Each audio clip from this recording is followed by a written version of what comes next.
American president Donald Trump Chinese ഉൽപ്പന്നങ്ങൾക്ക് 100% തിരിവ് ചുമത്തുമെന്ന് പ്രഖ്യാപിച്ചതിനെ തുടർന്ന് ആഗോള സാമ്പത്തിക വിപണിയിലുണ്ടായ ആശങ്ക ക്രിപ്റ്റോ കറൻസി വിപണിയെ കാര്യമായി ബാധിച്ചു.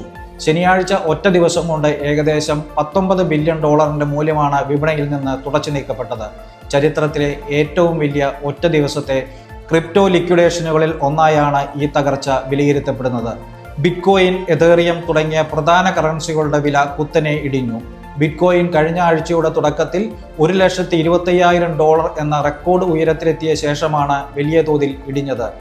US-ചൈന വ്യാപാര യുദ്ധം ലോകമെമ്പാടുമുള്ള നിക്ഷേപകരെ ആശങ്കയിലാക്കുകയും സുരക്ഷിതമായ മറ്റ് നിക്ഷേപങ്ങളിലേക്ക് പണം മാറ്റാൻ അവരെ പ്രേരിപ്പിക്കുകയും ചെയ്തതാണ് ഈ തകർച്ചയ്ക്ക് പ്രധാന കാരണം.